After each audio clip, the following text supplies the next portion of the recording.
that there's a modern Jewish state of Israel.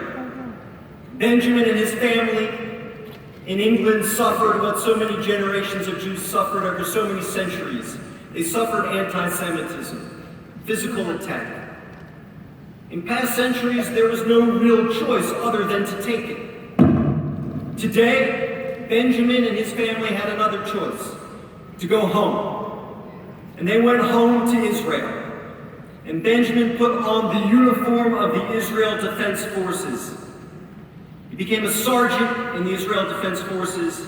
He has fought in Gaza. He is literally, physically, a defender of Israel who's put his life at risk in order to make sure there is a Jewish state for people like him and his family and Jews across the world. And now,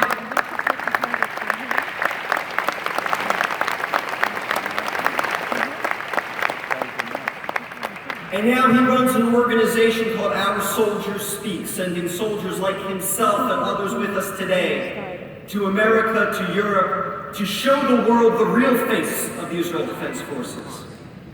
Those who accuse them of impropriety, those who accuse them of crimes, are lying. The real face of the Israel Defense Forces is an army that holds itself to the highest of moral standards, trying desperately to separate the terrorists from the innocent, no matter how hard the terrorists try to mix the two. It's an important mission and an important job, and it is Sergeant Anthony's new job.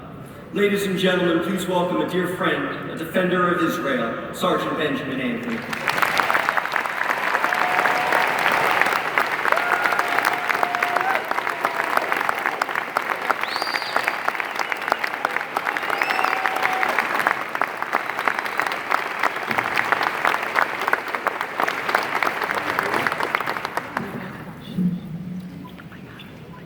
Good morning, Crew 5. Good morning. I want to make a special and unique introduction by turning to the defenders of Israel on campus, Kufi on campus, students who are here, and introducing you to our defenders on the battlefield, the soldiers of the IDF. Please stand up and say hi.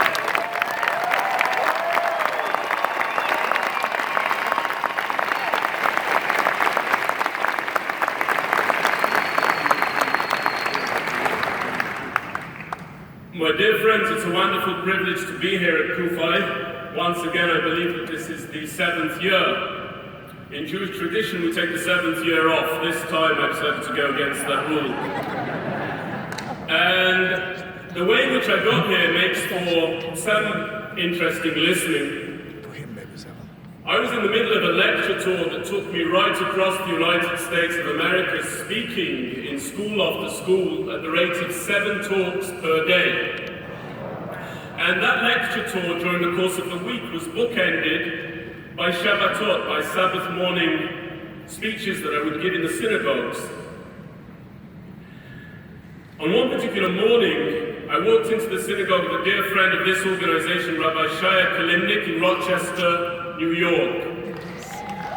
And Rabbi Shaya Kilimnick heard my words, and I managed to gain his approval. And he said to me, "Benjamin, I've got this great venue you have to go and speak at tomorrow. It's called the Night to Honor Israel. It's in the adjacent town of Bethel."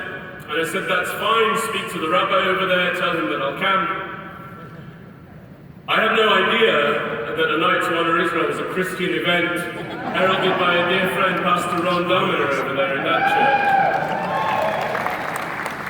And Rabbi Kilimnick said to me, "Benjamin, let me see if I can get you on. The schedule's set, but we'll do our best." And he got me 3 minutes. And I spoke for those 3 minutes. And as a consequence of the rabbi's leadership and the willingness of Kufi students, student leaders and staffers alike to grant me audience when very few people would, I've had the honor of speaking across this great nation at campus after campus, along with the members of Kufi on campus who defend my name and the names of all the house of Israel.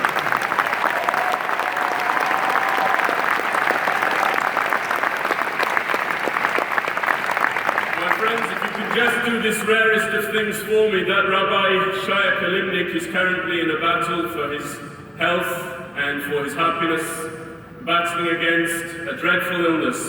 I'd like all of you please to give a round of applause to Rabbi Shaya Kilimnick and let him know that your prayers are with him.